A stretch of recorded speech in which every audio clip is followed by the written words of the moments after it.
Hello friends, today I am going to discuss one of the important PTE essay, that is, does video communication with doctor help patients to cure diseases? Do you agree or disagree? ऐसे कह रहा है कि आजकल की जो technology जिसमें video communication आया है वो डॉक्टर्स और पेशेंट को हेल्प करता है डिजीजेस को क्योर करने के लिए। तो जब भी हम ऐसे लिखते हैं हम उसे 4 पैराग्राफ्स में डिवाइड करते हैं and that is first paragraph will be introduction, second BP1 आप अगर क्या उसके प्रॉज लिखना चाहते हैं तो प्रॉज, BP2 में cons and last will be the conclusion. अब इस ऐसे को स्टार्ट करने के लिए हम एक इंट्रो जो कि काफ़ी इफेक्टिव है वो ऐसे लिख सकते हैं, There is no iota of doubt that technology is flourishing by leaps and bounds, जिसका मतलब है कि इसमें शक की कोई गुंजाइश नहीं है कि आजकल के टाइम में टेक्नोलॉजी जो है वो फैल रही है, फ्लरिश हो रही है बिना किसी सीमाओं के, and has affected many aspects of human life। जब ये टेक्नोलॉजी फ्लरिश हो रही है तो इसने ह्यूमन लाइफ की कई सारे एस्पेक्ट्स को बदल के रख दिया है। Advances in technology, research, diagnosis and treatment have made people's life a bed of roses. Technological advancement, research और डायग्नोसिस में जो एडवांसमेंट्स हुई हैं, तरक्कियां हुई हैं, उन्होंने लोगों की लाइफ को जो है एक बेड ऑफ रोज बना के रख दिया है, मतलब कि कंफर्टेबल बना के रख दिया है।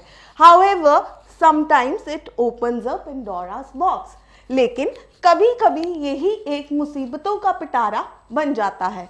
अब हम BP2 जो है बॉडी पैराग्राफ 2 उसको डिस्कस करेंगे, जिसमें कि हम टेक्नोलॉजी के प्रॉज बताएंगे। अब मैं काफ़ी सारे पॉइंट्स आपके साथ डिस्कस करूंगी, लेकिन आपने क्या करना है, जो पॉइंट्स आपको वैलिड लगेंगे और जिन्हें आप अच्छे से इलैबोरेट एंड एक्सप्लेन कर सकते हो वो आपने लिखने हैं। First will be advantages in case of emergency. अगर कोई भी मेडिकल इमरजेंसी होती है उस टाइम पे वीडियो कम्युनिकेशन जो डॉक्टर के साथ है वो काफ़ी इफेक्टिव प्रूव होता है। कैसे, आप एक एग्जाम्पल ले सकते हो। सपोज कोई ट्रॉमेटिक एक्सीडेंट हुआ है, उसमें अगर डॉक्टर जो है वो बाहर कहीं गया हुआ है या अपनी ड्यूटी से लीव कर चुका है तो वो जो वहाँ पे दूसरे डॉक्टर्स हैं वो उसको वीडियो कम्युनिकेट करके वीडियो कॉल के थ्रू चोट दिखा के उससे उस टाइम पीरियड के लिए एडवाइस ले सकते हैं और जो पेशेंट है उसको मेडिकेशन दे सकते हैं टिल द टाइम डॉक्टर वहाँ पे नहीं पहुँचता है। Second, convenient for both patients and doctors. अब ये डॉक्टर्स और पेशेंट्स दोनों के लिए ही कन्वीनियंट हो जाता है। कन्वीनियंट कैसे हो जाता है कि एट टाइम्स आप जो है ट्रेवल नहीं कर सकते हैं तो आपका ट्रैवलिंग टाइम बच जाता है। अगर आपके पास कोई ऐसा पेशेंट है जो बेड रिडन है तो आप वीडियो कम्युनिकेशन करके डॉक्टर के साथ टाइम बचा सकते हैं और जो है पेशेंट को ट्रीटमेंट दे सकते हैं। प्रिवेसी अश्योरेंस, समटाइम्स आप अपनी जो एक बीमारी है, कई पेशेंट्स ऐसे होते हैं जो पब्लिकली शो नहीं करना चाहते हैं वो बीमार हैं, या कुछ एक ऐसी बीमारियां होती हैं जो वो नहीं बताना चाहते हैं किसी को कि वो उसको झेल रहे हैं। तो उस टाइम पे वीडियो कम्युनिकेशन जो है आपको प्रिवेसी अश्योर करता है कि किसी को ना पता चले कि आपको कोई बीमारी है। Next point, you can write health care at the comfort of couch. Comfort of couch मतलब घर बैठे बैठे आपको वीडियो कम्युनिकेशन के थ्रू या टेली कम्युनिकेशन के थ्रू एक ऐसी अपॉर्चुनिटी मिलती है कि आपकी जो हेल्थ फैसिलिटीज़ हैं वो आपको घर बैठे बैठे काउच पे बैठे बैठे ही अवेल हो रही हैं। Next, can get consultation from eminent और इंटरनेशनल डॉक्टर्स। समटाइम्स आप एक ऐसी बीमारी से जूझ रहे हो जिसको कि आप किसी और डॉक्टर को दिखाना चाहते हो, वो डॉक्टर जो है अब्रॉड में है, तो उस टाइम पे ये टेक्नोलॉजी जो है आपको काफ़ी हेल्प आउट कर सकती है। तो ये भी इसके एक प्रॉज में आ जाता है। Coming on to body paragraph 3 that is cons या इसका काउंटरपार्ट, इसमें हम कह सकते हैं कि अगर कोई भी चीज़ है उसकी हमेशा अच्छाइयाँ ही नहीं होती, उसका दूसरा पहलू भी होता है। लाइक एक रोज़ जो कि बहुत ही ब्यूटीफुल होता है उसमें कांटे भी होते हैं। सेम अगर आपको टेक्नोलॉजी कुछ अच्छा प्रोवाइड कर रही है तो साथ के साथ उसमें कुछ ना कुछ ऐसा होगा जो कहीं ना कहीं नुकसानदायक भी होगा। तो हम कॉन्स को डिस्कस करते हैं। फर्स्ट कॉन हम कह सकते हैं इंटरप्टेंस ड्यू टू इलेक्ट्रिक या इंटरनेट ग्लिचेस। अब टेक्नोलॉजी है, टेक्नोलॉजी जो है वो रिलायंट है electric current as well as internet पे। तो उस समय में अगर आपके पास कोई भी सडन फॉल्ट आ जाता है इलेक्ट्रिसिटी या इंटरनेट में, तो उस टाइम पे डॉक्टर जो है वो आपकी बात नहीं सुन पाएगा या आप जो है डॉक्टर की बात नहीं सुन पाओगे।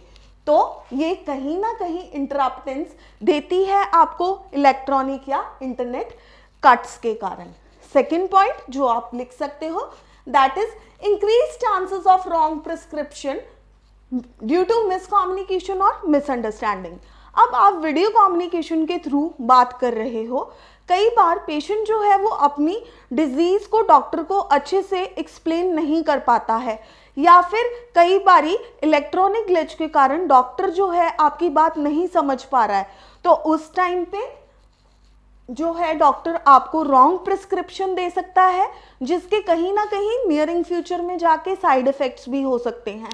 तो हम कह सकते हैं कि इसके कारण जो है रॉन्ग प्रिस्क्रिप्शन के चांसेस जो हैं वो इंक्रीज कर जाते हैं। Moving on to the next point that is some diseases require personal examination by doctors. अब कुछ एक डिजीजेस ऐसे होते हैं जिनको कि जब तक डॉक्टर पर्सनली एग्जामिन नहीं करेगा वो नहीं बता पाएगा कि आपको डिजीज क्या है या आप उसके लिए कौन सी मेडिसिन लो। फॉर एग्जाम्पल आप कह सकते हो कि आपको कोई स्किन डिजीज है, तो अगर आपको कोई स्किन एलर्जी है या स्किन डिजीज है तो उनके सिम्टम्स जो हैं वो सेम रहते हैं।